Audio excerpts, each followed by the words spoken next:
This is a mud pit.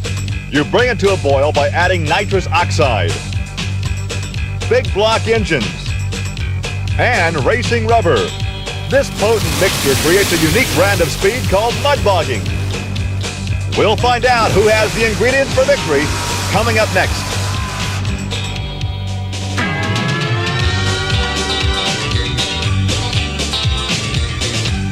This is Trucks and Tractor Power, featuring the all-stars of NMRO Mud Racing.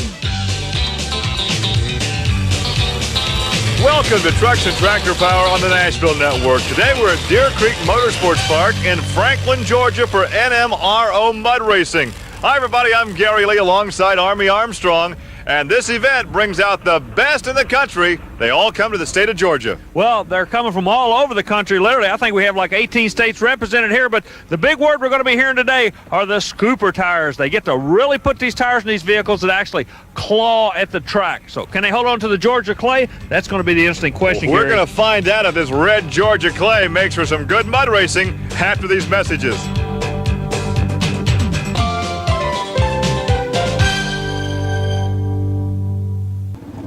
It's time to stake out your favorite vantage point here in the red Georgia clay. We're at Deer Creek Motorsports Park in Franklin, Georgia for the NMRO Championship Mud Racing. This, of course, is the open class featuring the paddle tires, the super scoopers, the bigger diggers, 200 feet of mud, a 600-foot shutdown area, and, of course, everything is electronically timed. But there's trouble. Army Armstrong, what's the problem? Well, Gary, as you well know, there's hot streaks in any kind of sports, and motorsports is no exception. The guy on a roll, literally, in the sport of professional mud racing is Ron Pence out of Missouri. He'll be driving a truck that goes by the name of Tater. He's the guy to beat, but right now, he is literally up to his elbows in mud trying to get a drivetrain problem fixed. All the rest of the vehicles are in the staging lanes. He's on the clock. Stay tuned. Let's see if he can get into this action. Army, he has about 5 drivers ahead of him to run down through the mud, so perhaps he'll have time to get that problem fixed as we take a look at Joe Kinser out of Woodstock, Georgia, in the big Chevy Corvette they call Bad Agent, a big block Chevrolet power plant, 605 cubic inches. And Army, he can really skate across the mud. Well, he has an opportunity that no other driver has. He's drawing number 1 in the field. Look how smooth the track is in front of him, and you're right. He just tippy toes on top of that mud, Gary. He gets up on top of it for 3.01, 3.01, and that could be tough to beat. You know, Gary, in drag racing, the magic time is 4 seconds. In this sport, it's 2 seconds. He goes first and gets a 3.01. We might see some 2-second shots before the day's over. Well, she's taking her own shot right there as the home video camera, very popular at any motorsports event, as we take a look at Jerome Wood. Jerome drives the Dirty Dancing, featuring a Chevy 355 engine.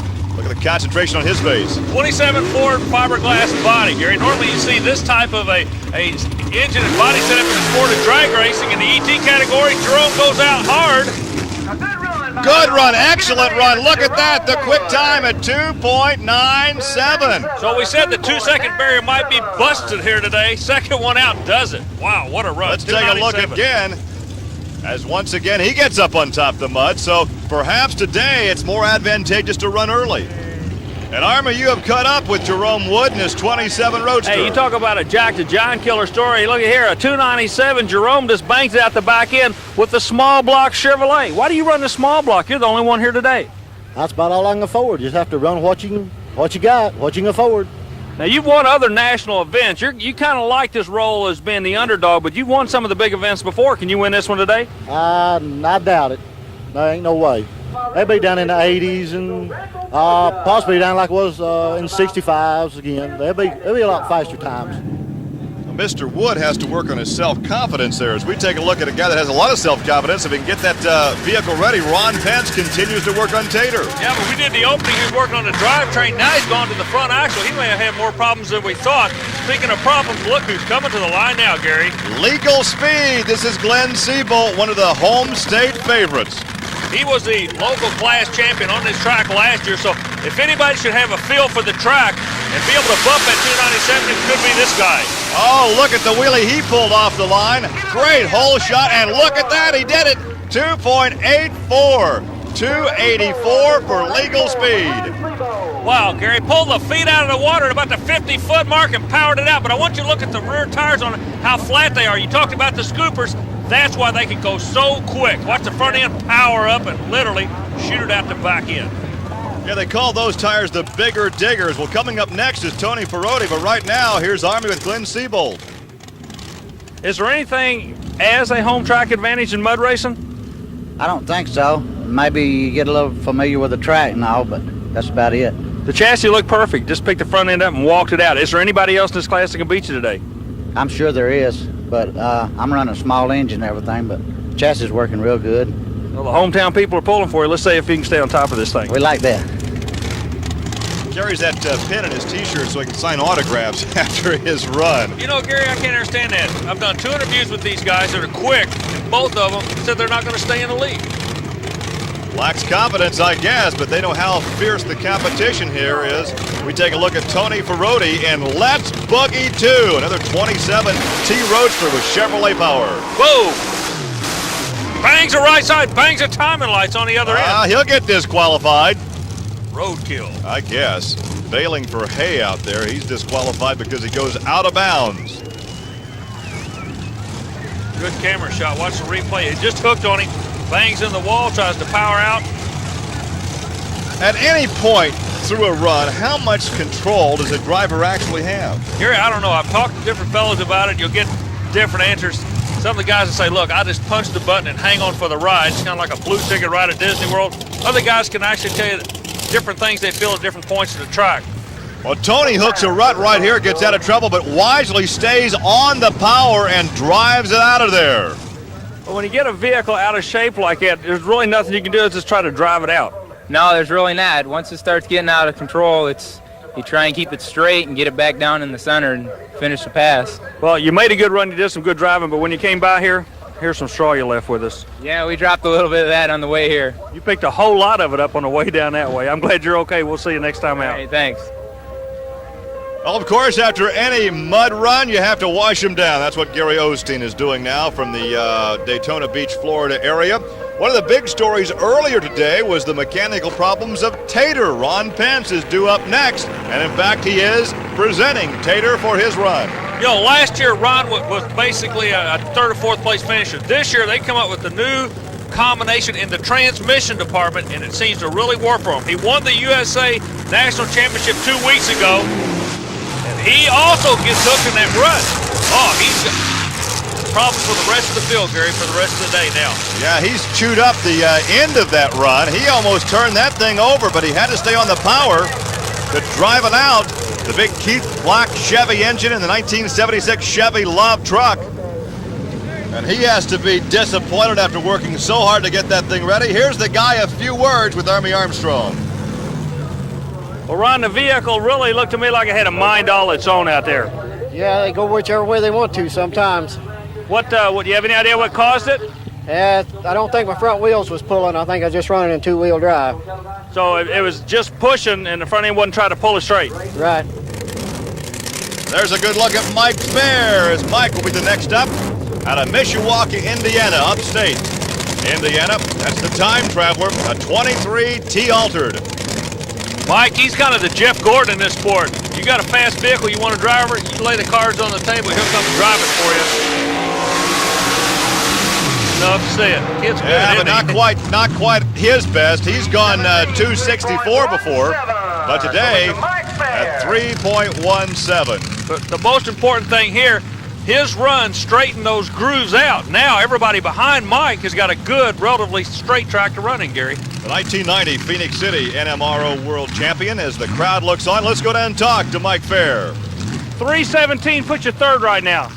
Yeah, the track's getting, there's a pretty good track right down the middle, and it's about all you do is stick it in the middle and go for it. I had a little mud or rock in my chain drive there on the line, and I thought it might not work, but everything came all right, so I'm happy with that time.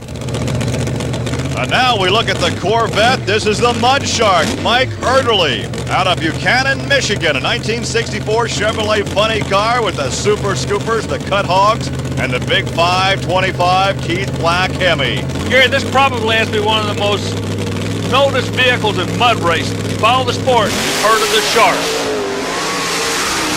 Also a member of the 2-second club, and he does it again, 2.90. That's good for second fast time. Well, the vehicle in front of him literally straightened the track out for him. He just comes and rides in the ruts and goes a sub 3-second shot. Well, it's still a tough ride as he pulls off the helmet. Army, you have a chance to talk with the Mudshark. Mike, an awfully good run. 290 is the word we get. That makes you second quick for the afternoon. Well, we'll take that one, Army. The track was a little rough on down there. I come unglued from the track a little bit, and it cost me a little, but best we could do today. Big smile on his face as we take a look at those super scoopers here in Franklin, Georgia. We have more coming up, so please stay with us. No, this is not one of our camera positions. That's the Deer Creek video here in Franklin, Georgia. As the open cut tire class continues, Glenseybold with his legal speed out in front at 2.84. Mike Ederle is second quick in Mudshark. And third is Dirty Dancing, the driver, Jerome Wood. And coming up next, this is Chemical Reaction, a 27T Roadster. The driver is Steve DeLue from Holland, Michigan. Well, you talk about a good-looking rig. It's hard for people to realize these mud racers are as serious as they are about the appearance of their vehicles because they do get so muddy. But this is a fine-looking vehicle. A little ragged there as he gets off to the right berm, and he will not be happy with that run as he turns in at 3.78. And as the driver said earlier, these vehicles have a mind of their own. That's right. He actually backed on the throttle at this point in the run, kissed the wall, back into the throttle. You know, in order to go straight, you got to keep those front wheels pulling. That's what pulls you straight, Gary. Well, the 3.78 certainly not as good as he has gone in the past. As the crowd looks on from the paddock area, look at the motorhomes. These guys do travel in style. As we take a look at one of the most expensive rigs ever, this is George Gregory, the new breed. It's home-built, handcrafted, the Roadster featuring a 496 Janky power plant. George, the 1990 NMRO Open Class National Points Championship. Got an interesting fellow, Joyce, flying. Well, he's flying there across the mud. 2.89. Ever so close, but not quite close enough. That is second fast for New Breed. Well, instantly that vehicle comes out, but look at the ground clearance he has compared to some of these other vehicles, Gary. I think that's got to be a definite advantage for him. And the veteran from Tyler, Texas is standing by with Army Armstrong. Well, Seabold stays on top with a 284, but your 289 is right on his tail. I went further. Car handled, we got into the ruts, but it come back and we didn't DQ. I'm happy, we didn't blow the motor. And George uses a lot of shutdown area, but anytime you can put a vehicle back on the tow rig with all four wheels hanging on it, it's been a good day. Well, there's a look at a mountain motor from Sonny's, the heartbeat of America, Mike Thomas. Mike, of course, one of the real veterans here, along with his dad. Now, Mike's a second-generation driver. You brought up the name Sonny. That's interesting. What Keith Black is to California horsepower, Sonny's is to the East Coast. And this kid is not afraid of anything. Look at that. He got the front end up in the air on top of the mud at 3.05 for Mike Thomas. Good run for the second-generation driver. He and his dad really a credit to the sport. And he is another one of these young lions coming into the sport, Gary. As we take a look at Mike from the rear view, coming up next, Larry Dantoni, Gulfport, Mississippi, the Team Power Pro 23 altered, the big 500 cubic inch Keith Black engine. Motor's real fast. You can see the rippling on each side of the engine that says he's running a whole lot of fuel to it. Wow. Whoa. Little trouble in the shutdown area. Good run, though, at 3.03. He had his hands full. Look at him working that cockpit. The Pro Power chassis really worked well for him. I think it just powered itself over. He's pumped up, too. A new driver, a new car, a new combination, and it works. Yeah, the first outing this weekend for the brand new race vehicle, and he has the attention of Mike Ederle and some other competitors as we take a look at Marty Jackson in Bow Up out of Duluth, Georgia, just north of Atlanta. And look at the safety equipment he's not wearing. No Simpson driving shoes or gloves. The visor's not even down on his helmet. He has a pair of tennis shoes on. You know, these guys run nicely. This could be a volatile situation. Hopefully nothing's going to happen. It's a fiberglass replica of a Jeep body. Let's see him. Whoa, there you go now. He has the trouble right there. A fire on board as he blew it up. Well, once again, if he the still has a fire in the engine, Gary. Yeah, he does, but I'm concerned about these drivers not wearing some of the safety precautions. Another explosion. And once again, no fire shoes, no driving shoes, no gloves. Maybe the safety committee needs to sit down and talk about this. It's there's some potential there, definitely, for some danger, especially with the amount of horsepower these guys are making. And we're not chipping at anybody. It's a motorsport. It's progressing, but maybe they need to take their safety standards up just a notch higher, Gary. Coming right at you, and watch the explosion in the, well, it developed in the underbody of that vehicle and then belched up through the carburetor. The driver's okay. What's happening? The nitrous system is bleeding off a little bit and igniting itself still, so they'll get it squared away. Maybe the rules committee have a meeting on it, but gotta always think safety, don't you, Gary Lee? I guess so, and Glenseybold continues to lead over George Gregory and Mike Erderly. We're coming back to Franklin, Georgia. Stay with us.